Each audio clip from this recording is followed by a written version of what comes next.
নমস্কার, আমি দিদির ইচ্ছে থেকে দিদি আবারও চলে এলাম বহু দিন বাদে তোমাদের সামনে। আশা করছি তোমরা সবাই খুব ভালো আছো, আমরাও আছি মোটামুটি। আমি কিন্তু খুব একটা ভালো নেই, তো যাই হোক সেটা নিয়ে পরে আসছি। আগে সবাইকে জানাই শুভ নববর্ষের প্রীতি ও শুভেচ্ছা।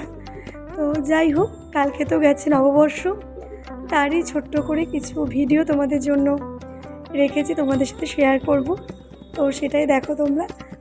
আমি কিন্তু সকাল সকাল ঘুম থেকে উঠে নিয়ে স্নান করে গোপালকে নতুন জামা পরিয়ে সাজিয়ে গুছিয়ে পুজো দিয়ে নিয়েছি। তার সাথে সাথে আমার বাবানকেও নতুন জামা দিয়ে দিয়েছি পরার জন্য। তো যাই হোক, বাবান এখানে সবাইকে শুভ নববর্ষ জানাচ্ছিল, আর ও বলছিল যে ও এই ড্রেসটা আর কি কলকাতা থেকে এনেছে, সেটাই তোমাদেরকে জানাচ্ছিল। তারপর যাই হোক, আমি রান্নাঘরে চলে এলাম। তো যেহেতু কালকে মঙ্গলচণ্ডী পুজো ছিল আর তার সাথে নববর্ষ, আমার মা আর শাশুড়ি মা দুজনেই উপাস করেছিল, সেই জন্য লুচি মিষ্টি আর একটা সবজি আর কি ঘাটির মতো করেছিল, সেটা সকালে খেয়ে নিয়েছিলাম। আর দুপুরের জন্য আমি করেছিলাম মুসুর ডাল আর পাঁপড় ভাজা, তার সাথে ছিল মাটন কষা। বহুদিন মাটন খাওয়া হয়নি বলে কালকে বছরের শুরুতেই নিয়ে চলে আসা হয়েছিল মাটন। তো যাই হোক, রান্নাবান্না করে নিয়ে আমি বাবাই রেডি হয়ে চলে গেছিলাম আমাদের বালুরঘাট থেকে সামান্য কিছুটা দূরে ত্রিমোহিনীতে বিকট কালী মায়ের পুজো হয় প্রতি বছরই। এটা সবাইকে শুভ নববর্ষের প্রীতি ও শুভেচ্ছা। তো আমি তোমাদের দিদি আবারও চলে এলাম সবার সামনে অনেকক্ষণ বাদে। তো দেখো, আজকে তো নববর্ষ, তো সেই কারণে না আমরা একটুখানি বেরিয়েছি, আমি আর বাবাই। বাবান আজকে আসেনি, বাড়িতে আছে আমার মায়ের কাছে। তো আমরা যাচ্ছি একটুখানি পুজোতে আর কি। একটা পুজো হচ্ছে আমাদের এখানে বালুরঘাট থেকে সামনে ত্রিমোহিনীতে দাপট কালী মায়ের পুজো। তো কোনোবারই যাওয়া হয় না, প্রতিবারই ভাবি যাবো। তো এবছর বেরিয়ে গেছি আমি আর বাবাই। তো রান্নাবান্না করে খাওয়া দাওয়া স্নান পুজো সব কিছু সেরে, তো চলো যাই আগে, তারপর তোমাদের সাথে ঠাকুরের ভিডিও কিছু শেয়ার করবো। তো চলো তোমরা দেখতে থাকো। তা আমি বাবাই কিন্তু বাইক নিয়ে বেরিয়ে পড়েছি আজকে। আমরা তো বেশিটাই বাইকে বেরোই, তোমরা তো দেখতেই পাও। তো চলো আগে আমরা যাই মায়ের ওখানে, তারপর যতটা পারি আমি শেয়ার করব। তো এই পুজোটা না প্রতি বছরই চৈত্র সংক্রান্তির দিন থেকে শুরু হয়, মানে পুজোটা হয় আর কি। আর তারপরে 3 দিন মেলা চলে। আমরা তো পৌঁছে গেলাম ত্রিমোহিনীতে, আর এই যে একদম ঠিক হাতের বাঁ দিকে এখানে ব্যানার লাগানোই আছে, মায়ের পুজো হচ্ছে। তো চলো এখন আমরা সামনের দিকে যাব। তো চলো তোমাদেরকেও নিয়ে যাচ্ছি। আর বাবা ওখানে মনে হয় রাখতে গেছে বাইক, ওখানে বাইক রাখার ব্যবস্থা আছে, তো ওখান থেকে বাইক থেকে নিয়ে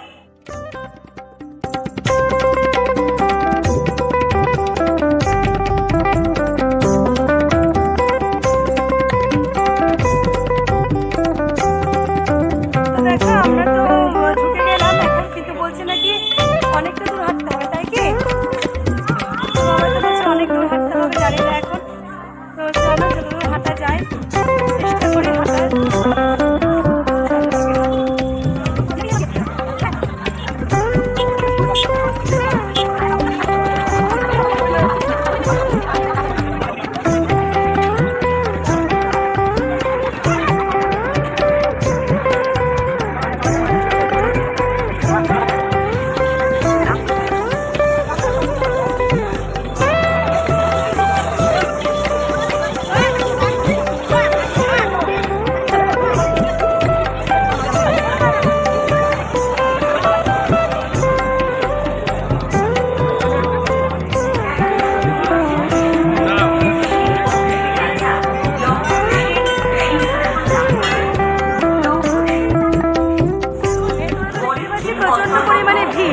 তো চেষ্টা করবো ঢোকার, এখন দেখছি ভিড় ঠেলে যদি ঢোকা যায়। তো চলো আগে যাই মায়ের মন্দিরে। কাঠের দোকানের স্থান পরিবর্তন করা হয়েছে। বর্তমান কাঠের দোকানে দিল্লির পূর্ব পারে কাঠের দোকান এবং রবীন্দ্র চায়ের দোকান। মেলায় আগত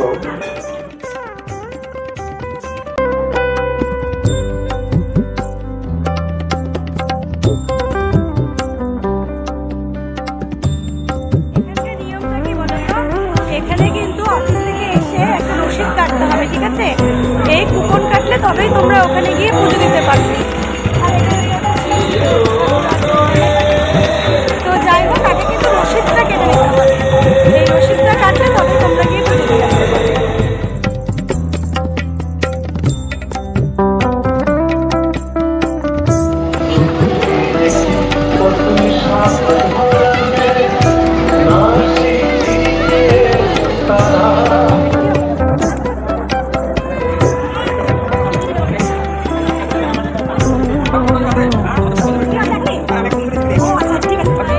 পুজো দেওয়া হয়ে গেল, প্রচণ্ড ভিড়, তবুও পুজো দেওয়া হয়ে গেছে। তো তোমরা কিন্তু অবশ্যই আগের দিনটা কেটে নিয়ে তারপর পুজো দিতে আসো। তো চলো এখন আমরা চার সাইডটা একটু ভালো করে ঘুরি। আর বাবাই তো ওখানে দাঁড়িয়ে আছে, ও এখন যায়নি, আমি গেছিলাম। তো চলো এখন আমরা এখান থেকে বেরিয়ে যাবো।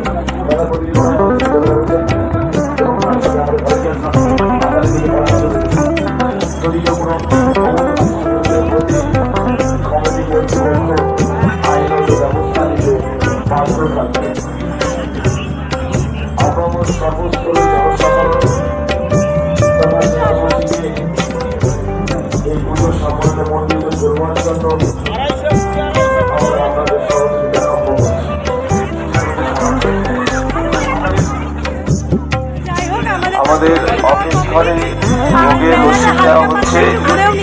রসিদ ব্যতীত কোনো রকম ভোগ মন্দিরে গ্রহণ করা হচ্ছে সামনে গিয়ে যদি কিছু নেওয়ার অপশন থাকে তাহলে আপনারা দোকানের সামনে চলে যাচ্ছেন, ভাবছেন দোকানে যাবো কি যাবো না, এই কেকগুলো আপনাদের জন্য এই টক ঝাল কেক রাখা হয়েছে। আসুন না একবার খেয়ে দেখুন এই টক ঝাল মিষ্টি সুস্বাদু কেক। আসুন কে খেয়ে যান টক ঝাল মিষ্টি কেক।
জিলাপি নেবো না, তা তো হয় না। তো এই যে দেখো, মেলা থেকে জিলাপি নিয়ে নিলাম।